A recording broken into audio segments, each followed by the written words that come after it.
Okay, welcome to our very first episode of Backseat with Bowie, a series where we will speak with female founders about business, the highs, the lows, and the laughs. And we are very excited to have in the car with us today Greta Kenyon, the founder, publisher, and editor of beautiful bridal and lifestyle publication, Together Journal.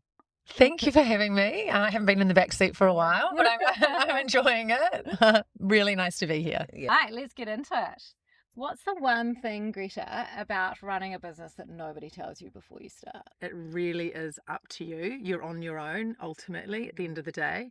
So many people have helped me, and I'm so grateful for that, but nobody is there at 2:00 in the morning when you're really worried about something or when something really goes wrong. Obviously, people are going to help you, and it's nice to be able to reach out, but ultimately, at the end of the day, it all falls on your shoulders, and you need to be prepared for that mentally. The buck stops with you and only you. Your oh shit, this might actually work moment. I had a really great oh shit moment. I was on issue 3 of Together Journal, and I had a phone call from somebody with a very, very thick American accent. I actually thought it was one of my girlfriends playing a prank on me. Oh goodness. I was actually at my desk and I asked for the lady's name and Googled it. It was the buyer from Anthropology in America. Oh my gosh, I want her to call me. Wow. Ringing to stock, ask if she could stock Together Journal.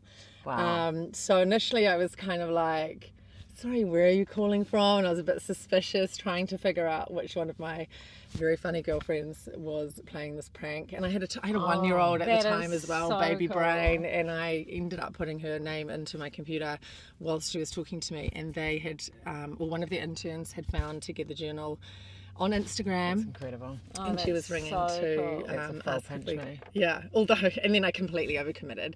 She was like, can you deliver this many in this many Tomorrow. weeks? Yeah. And I was like, Of course you can. yes. And then the buck stops with you. Totally. And I had a few nights where I stayed awake, but ultimately we did make what I said would happen. What is the best marketing move you've ever made? And there's been a couple, and we didn't necessarily do this on purpose as a marketing move. It was something that we did in a very genuine way, which ended up being really great for us and our business. We were very proudly the first mainstream magazine to put a same-sex couple on the cover. So we put a cover with 2 brides who actually had to come to New Zealand to get married because it was still illegal in Australia. That used to happen quite a lot. That did, I remember Yeah, that. we used to get a lot of same-sex couples coming over from Australia to New Zealand. I love we did it first. Yeah, we went out nationwide across Australia while it was still illegal to have a same-sex wedding. So I think there was a lot of controversy. We made the news. Cool. Did you? Yeah, we made So star good. news, yeah. But it wasn't something we tactically did as a marketing move. It was something we did genuinely and authentically, which ended up being amazing. What does drive sales for your business? Is it who's on the cover? Is it a celebrity? Is it Covers are very, very important because obviously when people are in the stores, you really only just get that one first impression, that kind of 10 seconds to make somebody pick it up. And we pick our cover last. We print up a few and we kind of put them on the wall and stand back and look at them. And The couples must be chuffed too. That must be quite a It's a cool- surprise. They don't know. That would be such a cool keepsake if that was you. Yeah, I don't want to tell people because then they'll be like, oh, I want to see the photo, and they won't like the photo that you like, and they'll want to choose the photo. So we kind of learned that the hard way. We're like, so now we pick the cover. What has been the toughest moment in your business so far? I would definitely say COVID. We were nationwide across America when COVID happened, and across the UK when COVID happened. I don't think people from this part of the world probably realise that you're that widely distributed, which is so epic. But yeah, we were at over 400 Barnes & Noble doors nationwide, and we were nationwide in the UK as well, like just over 300 doors when COVID hit. It was really difficult in the States especially. Barnes & Noble just kind of shut down. We couldn't get any communication. So we had pallets of stock in the middle of America in 3 different kind of areas of America. And we just didn't know what to do with it. Yeah. We couldn't deliver it. What did you do with it? We had to pay to have it destroyed. Yeah. So that was one of those incidents where I was awake at night. I really do hope it got not Someone, destroyed. yeah, It I maybe got know. sold on the black Yeah. market so Yeah. that people got to see it. Who knows? Yeah. It's kind of a perfect example of Yeah. it's on you. Yeah. No, you know, when Yeah. things like that happen, you have to figure out a solution. Together Journal is now 10 years old. Yes, it is. Congratulations. That's Thank incredible. you. Thank you. It's a fabulous party. If you were to start all over again, what would you do? I mean, I can't really imagine myself being not in the wedding industry. I had a good 10 years in the wedding industry before I launched the magazine. So I feel like I genuinely know it really well. I shot weddings for 8 to 10 years. So I've probably shot close to 200 weddings. Wow. So I've been to a lot of weddings. I understand weddings. I understand what goes into a wedding. I've forgotten the question. What would you, if you were to start all over again, what would you do differently, if anything? Maybe I you don't wouldn't know. do I anything mean, differently. obviously there's little lessons about, initially I just wanted to be the biggest and the most known, but I've come to realise that niches are actually really great. Yeah. So, what piece of content did you post that unexpectedly went off?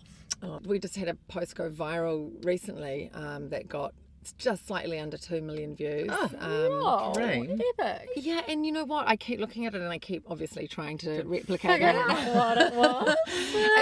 Iterate. And we have reposted and it has done exceptionally well as well. And we have been trying to post kind of like images and they are definitely performing better. But it's really hard to read. I mean, it was a beautiful picture or photograph, but it wasn't potentially any more beautiful than 10 others that I had posted that month. I think, it's just, who knows how the algorithm nature works. of the beast. Yeah, it's just like that one got really lucky. And it's so good when you have posts like that. And Really we live in exciting hope of that Really happening. exciting when things like that happen, right? Because Oh, absolutely. you might be trying all these different things, and then all of a sudden you have a win, and you really need that to keep. Sometimes it's just luck. Yeah, for sure. Yeah. So exciting. So we want more of those. Yes, don't we all? every day. Yeah, imagine. That's fun. So you talked about kind of it's all down to you, but what do you do for yourself when things get tough? One of the easiest things I do is I have a dog who I absolutely adore, Scout, who is literally by my side. Your bestie. Every second of every day. Cute. So just kind of getting up, patting him, going for a walk around the block, and just having a reset, and also just remembering, I'm not in the armed defenders. I'm not a surgeon. I'm not a police officer. No one is going to die. Yeah. Like sometimes it feels like they are, but yeah, but I think I it's that- sometimes just have to give myself a good talking to and be like, you know what, Yeah. Greta, it's actually okay. Yeah. Yeah. Nobody is going to sure. die. Nobody's going to get hurt. Yeah. It's- Sure. Mine was always it's PR, not ER. That is such a good saying. I'm going Only for to. PR. It's a shame. True. Not for the PR girl. sometimes it's just But just in general, it's just that, like, don't sweat it. Like, at the end of the day. You just have to give yourself a good kick up the butt sometimes, don't you? And just I be like, think it's fine. Matt has a really good saying that if you aren't going to be concerned about it in 5 years, don't spend more than 5 minutes on it. That's I mean, a even really a good week one. I quite often sometimes. come back to that, which I feel is really helpful. Yeah, that is really I good. agree. I like that. Yeah. What's something about business that looks glamorous online but really is not? Everything. This? Like, The what, phone do you over want? Do you want like a sitting in a list? hot car? Like, I don't know, GST, PAYE, keeping receipts, fashion shoots, like all of it. I think fashion shoots would be the big one, and myself carrying lots of boxes upstairs. Bump in, bump out. Yeah, bump in, bump out is. I don't think people realise. You do a shoot for one day. There's 4 days of picking up and planning and setting up and creating a set and driving around town picking up samples, and then afterwards taking them all back. Can I ask you one more question? Yeah. What's your favourite thing about what you do? Like, what makes your heart really sing when you're in your business? I still love getting that issue fresh off the press. Like, I love the smell of the magazine. I still get a kick when I see people, like every web order that comes through. I mean, we get tons now, but I'm like, oh my God, somebody just bought it. Yeah. Like, somebody wants to read what I've made. Yeah. And I think as long as that novelty is still present, then I know I'm doing the right that's thing. pretty cool. Greta, thank you so much for joining us for our You're first welcome. episode. We are big fans of you. We're big fans of Together Journal, and we're so pleased that you could be our first guest on Backseat with Bowie. Well, I am a big fan of Bowie, and I feel very privileged to be here, and it's really nice that everybody can support each other and do things like this. Sure. And I guess probably that's the last thing I want to say, just having a community of businesswomen around me has helped me so much. Yeah. So very grateful. Thank you. Yeah.